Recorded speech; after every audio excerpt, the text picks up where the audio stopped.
What's up, YouTube? Today I'm going to show you how to increase or decrease the water pressure in your house. So let's get started. First things first, you need to find the water pressure regulator. It's usually located where the water comes in on the house. So let's go find it. So here we have the water coming in from the outside water meter into the house. And you follow that to the water shutoff switch. And then you got the inline pressure regulator up through the house. So you have two lock washers, and then you have a threaded bolt here with a flathead on the end. So you want to break the lock washers loose, and then to increase pressure you'll turn it clockwise in with the flathead, or if you want to decrease pressure you want to screw it back out. So on the tag, let me see, get it. On the tag it says this pressure regulator is for 25 to 75 psi. So you wouldn't want to go above, I don't think you can go above 75, and I don't think you can go below 25 is what it's saying. So let's go ahead and increase the water pressure. Just so you're aware, I would look up your city code and regulation. This is a copper pipe, so I think there is a maximum PSI. I'm not 100% sure. Put a comment down below if you know what it is, so everybody else can know.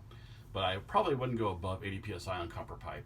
As far as PVC or anything like that, I don't know, so we're just going to increase it to about 60 PSI. So I loosened the lock nuts, and these two nuts are designed to, you're supposed to tighten them together, so that way it doesn't move. So what we're going to do is we're going to increase the pressure. So what we're going to do is we're going to turn the clockwise. Whoops, sorry, I'm trying to film with one hand and screw with the other. Now don't get overzealous with it. Just go a little bit at a time and use a gauge on an outside water spigot or inside.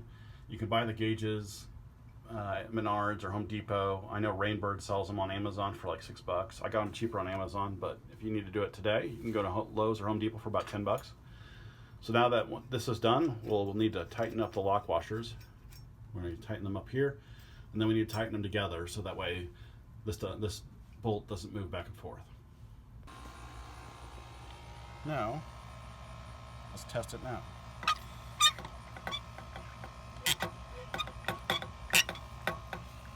As you can see, we're about a little above 60 psi, letting it run, and just about 60 psi. So that's right where we want it. So we're gonna leave it there. Sorry about my neighbor's AC making a bunch of noise in the background, but that's about where you want it. And now that we've done that, we are good to go. If you like these type of videos, be sure to hit the like button and subscribe, and I'll see you next time.